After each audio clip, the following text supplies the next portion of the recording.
This week on LCARA Ham Radio, we head back out to the tower location for an antenna we installed, a beam antenna that Josh and I installed, mostly Josh. And we can see that the beams are pointed to the right. Well, that's actually pointing north by northeast. They should be pointing due north. Somebody may not have tightened down all of these nuts on the rotor, the mass going into the rotor, and so Josh has headed back in the brutal cold to make sure that the mast is pointed in the right direction and that from the rotor's point of view, he'll be pointing due north. That's what's coming up this week on LCARA Ham Radio.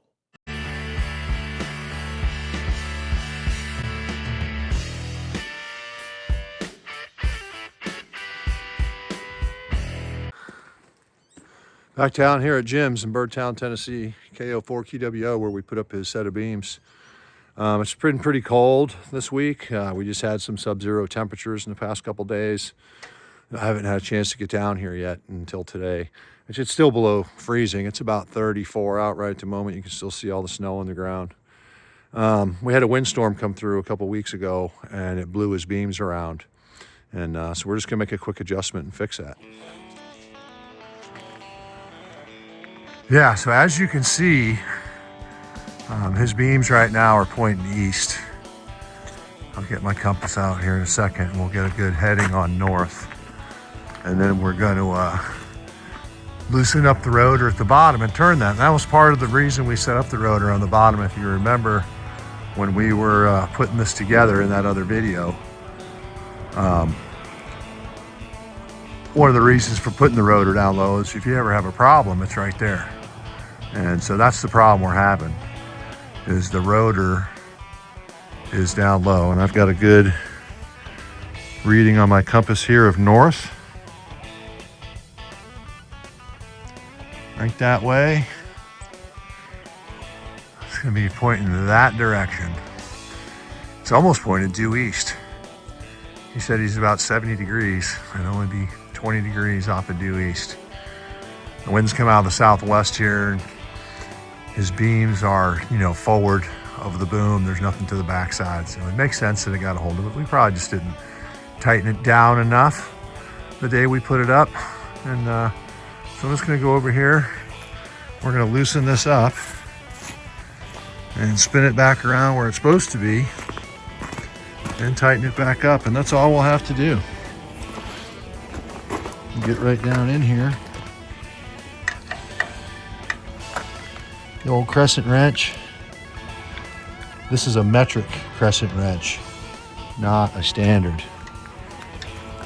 Not to be confused with a standard crescent wrench. Can't have that. We're just going to loosen these up a little bit. They seem pretty snug, but we had some pretty high winds. Well over 60 miles an hour. A couple weeks ago come through here.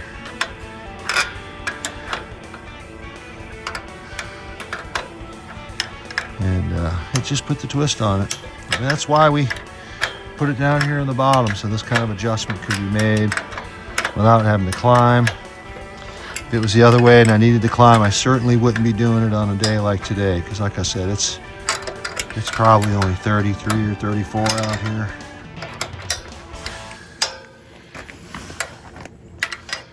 Come over here and loosen this side up a little bit.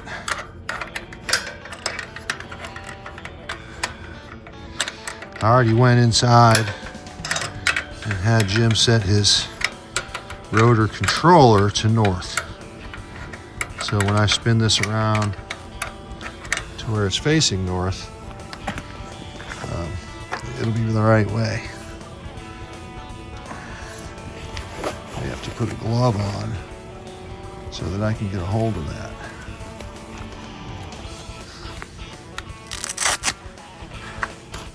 It's ice cold. Can't really get a good grip on it.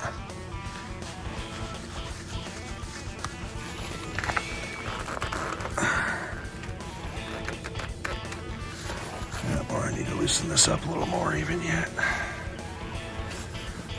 Well, it's really been brutally cold here in Kentucky for the past 2 weeks. I mean, really, really cold. Colder than I can remember it normally getting here. There we go. She's rotating around now. Oh, we'll look up here. I know that the spine right here on the back facing that way is north. So we're just gonna rotate this joker around.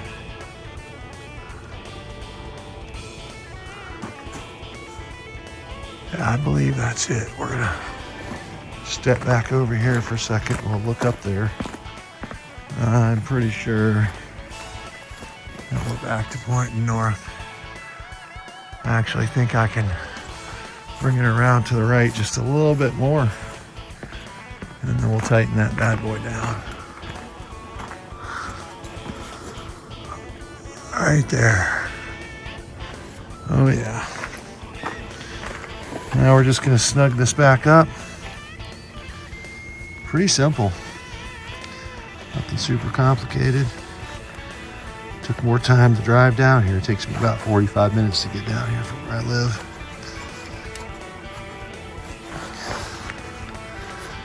Now this happens.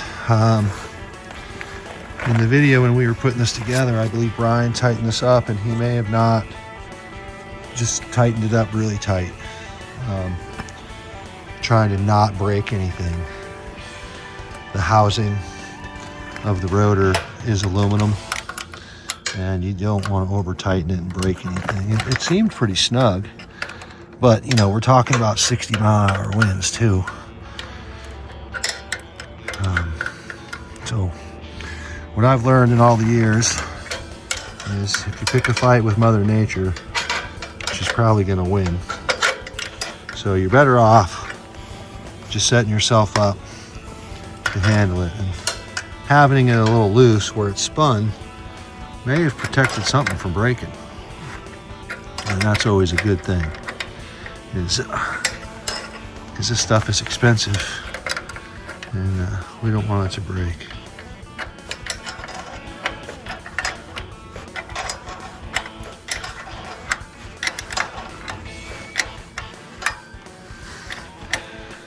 We're just gonna snug it back up.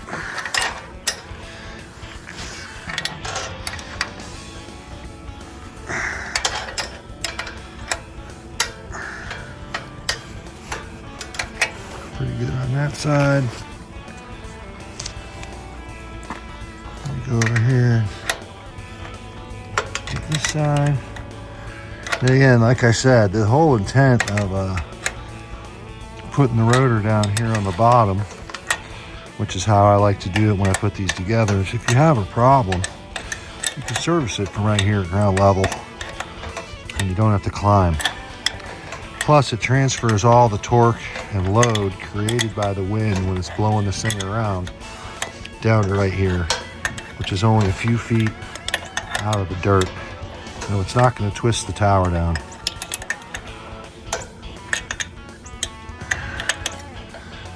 Much safer way to do it. Stops you from having to climb.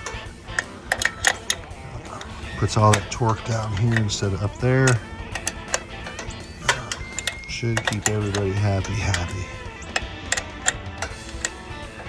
And I can see those teeth on there are starting to bite into that pipe.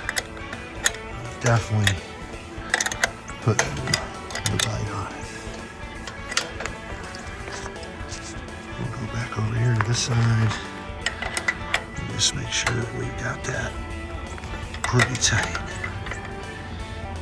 Yeah. I believe that'll do it. All right. Well, we've got his beams back facing north, so they'll be orientated on his rotor controller properly. Everything's snug back up. It all looks good. Head back over here and take another look at it. Oh yeah. Back pointing north just like it's supposed to be. That's good stuff.